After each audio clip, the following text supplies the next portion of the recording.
This is your PowerPoint for the PowerPoint quiz on the Cold War.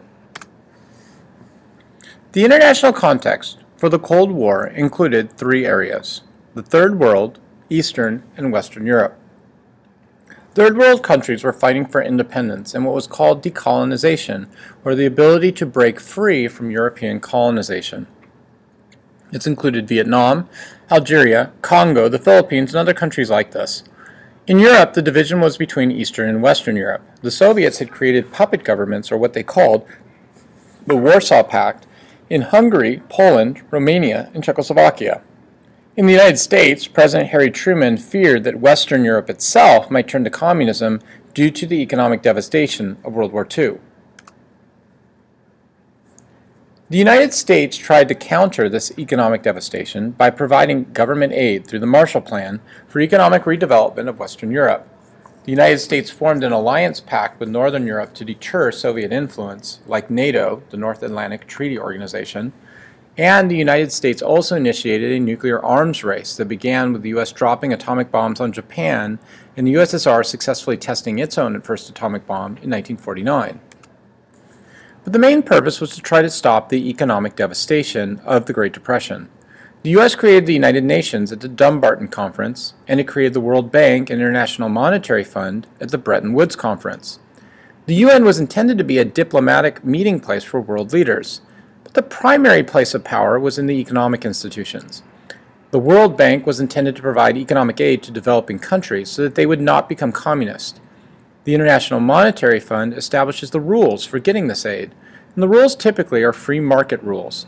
You have to industrialize, and you have to fight inflation. Western Europe turned to socialist policies. This doesn't mean they were communist. Socialism and communism are not the same thing. Britain, for example, created a national health care plan. France provided for more unions and workers' rights. The Allied powers attempted to reunify Western Germany under one government and one currency. In 1958, Europe then tried to create the common market with a long-term goal of a common currency. We see that today with the euro, and lowered tariffs between countries so that they can trade together. In order to combat communism, the United States formed two alliances. The first was NATO, or the North Atlantic Treaty Organization, which allied Northern and Western European countries against Soviet Union expansion. The U.S. also formed SEATO, or Southeast Asian Treaty Organization, which included Australia and New Zealand. The Truman Doctrine provided funds to anti-communists in Greece and Turkey. The U.S. and the USSR had divided up Germany into eastern and western sides after World War II. The West was further divided into three sections guided by the United States, France, and Great Britain. The U.S., though, then decided to integrate Western Germany, and they did not tell Joseph Stalin. Stalin, who was highly paranoid, blockaded the road leading from Western Germany into Western Berlin. Truman reacted by having supplies airlifted to Western Berlin for 1 year. Truman took away from this that the Soviet Union was attempting to expand. More likely, Joseph Stalin acted out of paranoia because Truman had not explained that the United States was simply reuniting Germany to make them into an economic trading partner, not because they wanted to expand into Russia. Another major conflict that happened early on was in 1950 in the Korean War.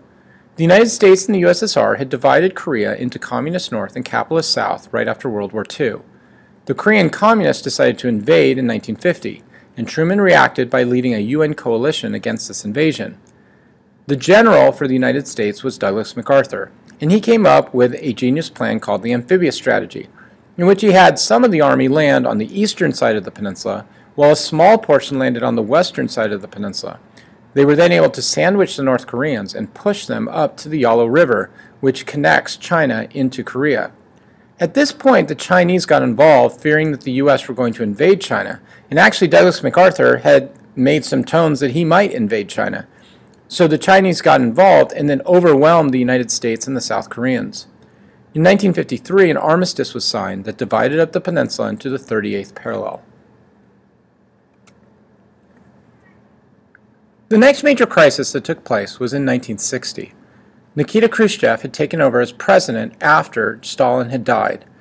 Khrushchev had come to the United States and in front of the United Nations had made a statement in which he called the United States a rotten apple. In other words, we looked good on the outside, but we were rotting on the inside. Everybody feared that Nikita Khrushchev was out to expand. In actual truth, Khrushchev was making communists think that he was strong because at home he wanted to revise the communist system. Nikita Khrushchev, though, did try to test the United States and its new president, John F. Kennedy, in 1961. He put ICBMs, or intercontinental ballistic missiles, on Cuba. Kennedy responded with a blockade of the island. The Russians complained that they had missiles in Cuba, but the U.S. had nuclear missiles closer in Turkey and the Mediterranean Sea. The end of the conflict came when the U.S. finally promised not to invade Cuba, and the USSR promised to remove missiles from the island. The biggest conflict during the Cold War was probably the Vietnam War, which changed U.S. culture and U.S. politics.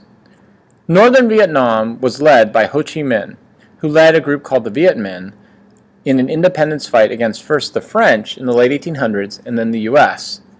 The United States supported South Vietnam and had placed a man in power named Diem into the presidency. Diem was supposed to lead South Vietnam into a capitalist democracy that would be able to fight the communists of the North. But he was found to be highly corrupt, and the U.S. became disillusioned with him.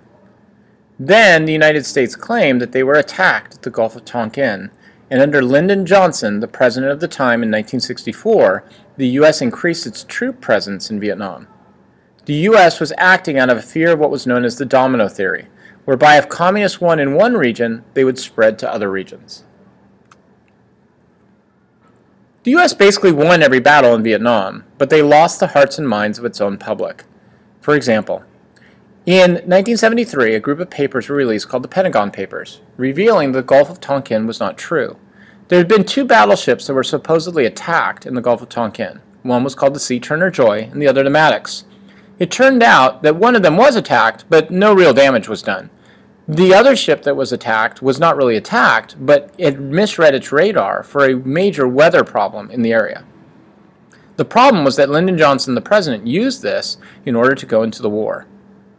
The U.S. also used questionable weapons like Agent Orange and napalm to get rid of trees within the rainforests of Vietnam, but in many ways these were weapons of mass destruction. And President Richard Nixon, the president after Lyndon Johnson, had started doing illegal bombings of communists in neutral Cambodia. At the time, communists would go from Vietnam into Cambodia and hide out there because the U.S. couldn't go into Cambodia since it was a neutral country. So Nixon began bombing the Cambodian borders. The problem was that this violated international law since Cambodia was neutral. It led to several protests, the most important being at a college called Kent State, where the National Guard shot into the crowd of students, killing about 8 of them. Eventually, the U.S. public became so disillusioned they forced the government to leave in 1973. Congress then passed the War Powers Act, limiting the president's right to declare emergency missions for troops. Usually, Congress is supposed to declare war, but presidents had used their emergency powers to send out troops. Lyndon Johnson had sent out troops basically for 10 years. So Congress put a limitation on this, saying that a president had 60 days to send out troops and then had to get permission from Congress. After the loss in Vietnam, the president at the time, President Richard Nixon, used a new policy called Detente to divide the communist world. The idea of Detente was to have so-called peaceful relations, but really the idea behind it was to drive a wedge between the Soviet Union and China over trade. Nixon opened up economic trade with China, and this drove that wedge with the Soviet Union. At the same time, the USSR and the US promised to reduce their nuclear arms through 2 treaties called START and ABM. However, the Cold War turned hot again in 1980.